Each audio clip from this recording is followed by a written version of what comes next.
Hey, what's up, YouTube? It's Richie from Boston, and today I'm going to show you two opposing views from the same state. But before I do that, these guys right here, I'm not allowed to say the name. I've told you that before, but Google and YouTube will not allow you to say their names.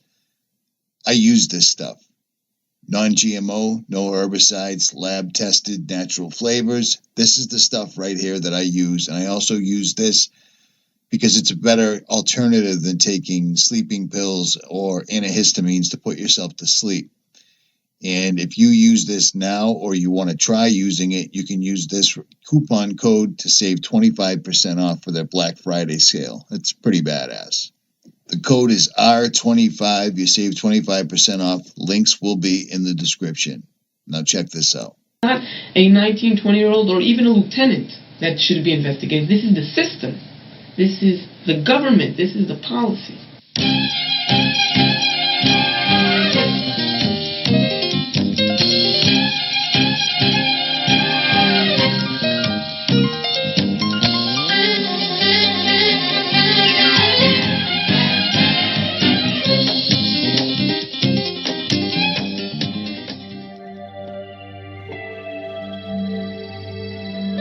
Alternate Focus interviews Avichai Sharon and Noam Chayut, both veterans of the Israeli Defense Forces. All young Israelis, male and female, with few exceptions, are required to serve 2 to 3 years of active military duty in the Israeli Defense Forces. Sharon and Chayut served during the Second Intifada, a 4-year-long bloodbath that claimed the lives of over 3,000 Palestinians and 950 Israelis. After thorough introspection, these young men have chosen to speak out about their experiences as self-described brutal occupiers of a disputed land. And Sharon and Chayut are not alone. They are members of a new forum for young Israeli Defense Forces veterans called Breaking the Silence. Now a worldwide exhibition, Breaking the Silence features photo and art displays and live speeches. Now, Sharon and Chayut share their stories.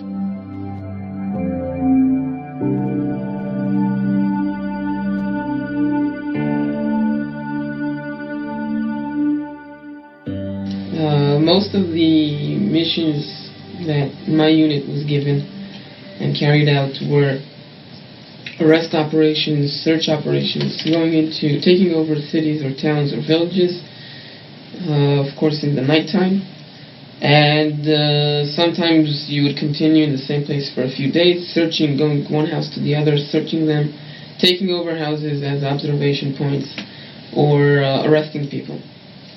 And that's your routine. My routine was, or our routine was, that we never knew where we're going to be from one minute to the other. One night we could be in Nablus, the next night we could be in Gaza, the next night we could be in Hebron. And at a certain point you just lose track of where you are, who you are, and what you're doing, because you disrupt people's lives on a daily basis. And for me that was the most I think when I look at it today, when I reflect on it today, as someone who couldn't do that during your service, because you can't really, you live in a, denial way of life where you can't look at what you're doing, you can't really reflect on it. But when I reflect on it today from this perspective, I can say that that was probably for me the deepest example of corruption. Not the extreme cases where there was shooting or stuff like that, but just thinking that there were hundreds of thousands of families that couldn't have one peaceful night of sleep in their homes. I mean, who in today in the USA, in Israel, and anywhere else would be willing to live like that? Not knowing if at 2 o'clock in the morning 20 soldiers will take over your house for a week. Not knowing, sitting in your living room and suddenly hearing smashing on the wall, and there is a hole in the wall, and suddenly 20 soldiers come to visit. And for me that was routine. In newspaper I saw just an article about confiscation, car keys confiscation. When you detain car to enforce curfew, when you detain cars because they just past the line, that close to a checkpoint, whatever. And it's not the article and the soldier that brought out more or less 100 car keys and brought it to the press, but the response of the spokesman, of the IDF, the spokesman of the IDF, that said, this is an extreme case, a rotten apple, it will be checked, examined, and won't happen again. And now, I gave the order to take Palestinian car keys and to detain cars, hundreds of them, in my unit. I saw in the West Bank boxes full of car keys and IDs that were taken and were supposed to be returned, and then I know my father read the newspaper before me, and I know that he believes. I mean, he's from a different generation where things maybe were better, or when people could believe the system, and he really thinks that this is an extreme case that won't happen again. And for me, it was a point of understanding that I'm not backed for what I did. And I didn't do it for fun. I got my orders. I thought it was okay. I thought I was a part of a system that protects Israel from terror attacks. And then I understand that it's just a game of keeping information inside and not letting anybody know. And how can you criticize? How can you ask questions? And that was maybe one of the first times that I asked what's going on here. One time when we finished an operation in Nablus, and it was really destructive. We were 5 or 6 days straight in Nablus with a lot of IDF forces, tanks and APCs, and it was very destructive. I mean, the whole infrastructure of the city was torn up. There was a lot of houses that were either damaged or even destroyed, and there was a lot of shooting, mostly by the IDF, into the city. And when we got out of there, the first thing that happened when we left the city, got back to the army barrack, was I heard a radio news flash, which happens every hour in Israel, and it was going like, IDF forces left Nablus after a search and arrest operation and found this and that. And that's it. And I think that even then, I suddenly realized my parents are now sitting at home, they're listening to the radio, and they're sure that here we are, their heroes, their son, they sent, found weapons and ammunition and did this and that and so important things to defend this country, but they don't know the truth. They don't know that 99% of what we did there was destroy people's property, destroy their lives, but no one told them that. And I think, like Noam, when he just realized what where the truth is and where it's going, today I can say that was one time that I really started to think of how the reality is being kept, under the surface, hidden from the public. You hear the radio or news and TV saying IDF forces returned fire to sources of fire. Now you know that we were shooting everywhere. You know that there is no such thing in daylight, sources of fire in urban areas, and in nighttime. You know that you can't really, from a barrack far away, you can't really see most of the time the exact place you're shooting in, and that sources of fire, which as a soldier you know that it's just a title, good for the news, but and this dissonance, we didn't hear it while serving. I want to give you one example of something that we've exposed also in the press in Israel and in foreign press a few months ago about a revenge attack that was launched by the IDF after one night in February 2002, two terrorists from the Islamic Jihad attacked an IDF checkpoint and killed 6 IDF soldiers. The same night, the Chief of Staff, the Minister of Defense, not some sergeant at a checkpoint, this is policy right from the top, decided to launch a revenge raid against Palestinian officers, some of them just traffic officers, all around the West Bank and Gaza.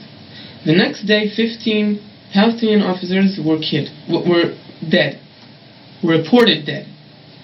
And we spoke with 4 five different soldiers and officers in 2 different units that were part of these raids and part of the attacks on 4 different checkpoints in different areas, geographically had no connection whatsoever to the place that was attacked by the night on the IDF checkpoint. No connection. One was in Nablus, one was near Ramallah, and they just attacked, and the orders were just go there, shoot to kill. And in the briefing by the commanders, by the high-ranking commanders, commanders of units, brigade commanders, they were told that this is revenge. We are going to revenge the blood of our soldiers. So when you ask me where it comes from, this was not some spontaneous 19, 20-year-old kid that losed his mind, that went out of control for a second and slapped someone. This was policy. People sat down in offices, convenient, comfortable offices, and decided to kill people as revenge. And the next day, 15 people were reported dead that had no connection whatsoever to the attack on the IDF. So when we have to, and we exposed this. And then, we weren't expecting something dramatic to change, because when people ask me, don't you think something should happen? Of course I think something should happen. But do you really think that the Israeli public or someone will be brave enough to say that the Minister of Defense has to be investigated? That the Chief of Staff has to be investigated? This is not a 19, 20-year-old or even a lieutenant that should be investigated. This is the system. This is the government. This is the policy.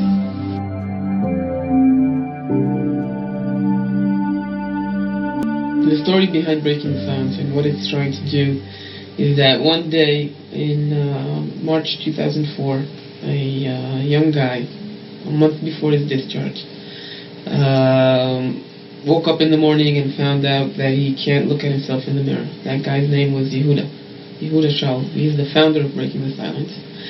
And he started to talk with his friends, with people that were his soldiers, his commanders, especially about Hebron. He served 14 months in Hebron in the Second Intifada.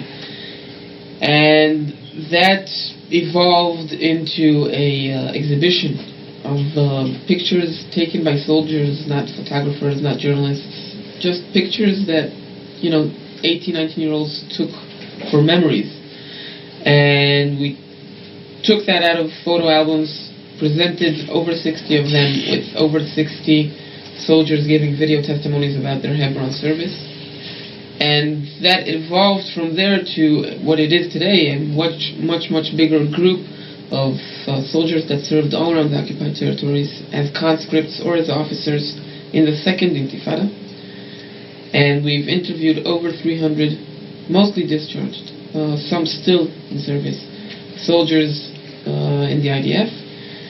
And the message, or what we're trying to do with all this, is when we were discharged, the first thing, the fundamental thing that we all felt was the amazing distance or gap of information between what is really going on in the occupied territories, what we're really doing over there, and what is known back home to our parents, to our neighbors, to our public figures and leaders, what is told by the press, what is told by the IDF. And we felt a moral obligation as much as a social obligation as people who grew up in Israel, did their military service, who love their country and are very, very concerned about how we will look tomorrow, how we will raise our children tomorrow, because we don't want to see ourselves anywhere else. And out of that concern, we felt the moral obligation of bringing that information, the true stories of what we're doing in the occupied territories, to the public, and raising a true public debate on all platforms. Press, politicians, everywhere you can think of, about the real corruption, the moral corruption that is happening in the occupied territories, the price of sending more and more generations to be occupiers. Breaking the Silence tried to fight a code of silence which has many aspects. First of all, and the most important one as we see it, is the personal one. When you stand in a post or in a checkpoint and I commanded Kalanga checkpoint between Jerusalem and Ramallah, where almost 3,000 Palestinians cross every day. And your job, even if you don't want to do it, you stop people from living the life that they should have. You take their freedom to go to work, you take their freedom to go to university, and many times, even if you don't want to do it, you humiliate people, you make them stand in line for hours, and when you go back home after a month of doing it, you have a weekend break, you don't come home to your girlfriend or to your mother and say, hey, the day before yesterday I saw somebody more or less your age, mommy, and I let her wait in the sun for 5 hours because I didn't have a permission to let her pass. I mean, that daily life of occupation, of controlling people, is the first aspect of the silence code. Breaking the silence is a personal process. It's something, first of all, it's not an easy thing to look at yourself in the mirror and see what you really have done, and the other side, it's a very good feeling to feel a hero, to talk about the fights, the times that you were fighting terrorists and that you saw them, but realizing the damage for the population, realize the hatred that you've created is a hard thing. And when we call people friends, when we have telephones from units in the army and we start calling to people, most of them say, we kind of agree with what you're doing, some agree more, some less, but leave me alone. I mean, I've served, I've done it, I've left the country for a year to forget about it, I'm back here, just let go. And so it's not that easy to get people to talk, even if they agree with the total idea. But as Avichai said, we've interviewed over 300 soldiers, and you need to understand that's not a 1 hour interview, it's or TV interview. Someone tells you about 2 years or 3 years out of his life. It's important to understand the two different aspects or two different types of testimonies that we've collected until now. In the first few months, most of the testimonies that we exposed were testimonies on the routine, daily brutality and individual or group corruption that happens, humiliation, abuse, theft, looting, things that for Israelis mostly, but I think for any person that wants to deny, can say rotten apples, extreme cases, people that broke the law, broke regulations, and should be convicted or prosecuted.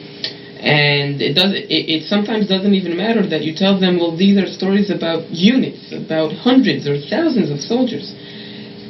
And that was something that we were exposing for a long time.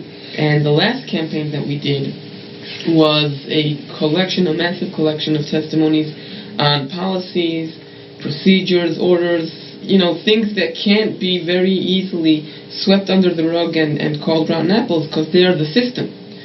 And the main issue that we were addressing in this campaign were the rules of engagement. The rules of engagement in Israel are classified. In this intifada are not even written down, even though in past times the IDF used to issue or distribute pocketbooks with the rules of engagement in the occupied territories to every conscript and reservist. In this intifada, not only didn't they distribute this, it is all passed down orally. There is no document written down that is passed down to the officers in the field or the soldiers. And we have decided that, especially because the most dominant thing or dramatic thing that has happened in the second intifada is the casualties, is that people are being killed, and children, regular people, innocent people are being killed, and it has been much more violent on both sides, both on the Israeli side with the suicide bombers, and both on the Palestinian side with all the actions that are being done by the IDF. And we've exposed a massive collection of those. I think for me the one that sticks out the most is an officer from an elite unit telling us about his experiences in Rafah. And he tells, his testimony is very, very long, so I won't say it all, but he talks about two main issues. One is the demolition of houses, and he describes how in the briefing they were told that the procedure is you don't go into Rafah on foot, because it was right after the APCs blew up. If you remember, that was in the summer of 2004, and it was very hectic, and you couldn't walk by foot, so you come with APCs, tanks, and bulldozers. D9 Caterpillar bulldozers, giant monsters. And before you even say something to the family that you're going to take their house, before you do anything, the D9, the bulldozer, digs 8 meter deep ditch surrounding 360 degrees, surrounding the house. Then he punches a hole. You don't say anything to the family, you just punch a hole into one of the walls. And then the APC comes right up to the family's home, and you lower the ramp and the soldiers go in. And I was asking him, who's deciding which houses? And then he describes to me how they demolish, how they destroy every house in that area that bothers their observation, that might be threatening, everything. And I asked him, who decides what to destroy? And he says, well, the officers in the field. And you have to understand, these could be lieutenants, 21-year-old lieutenants, decide what to destroy and what not to destroy. And then when I ask him, and no one told you criteria of what you can and what you can't, I mean, if the officer decides that he doesn't like, I don't know, a yellow house and the house is yellow, exactly the words that I used. And he says, well, if he doesn't like yellow, he can destroy it. And it's that easy. And I think for me, that was an amazing, it's still something that I carry every day, because it's exactly how the procedures, how the policy are so corrupt from the start, that when they are carried out in the field, the amazing power that you have as a 19, 20-year-old soldier carrying out these policies, these procedures on the field, are just so tragic, or are disastrous.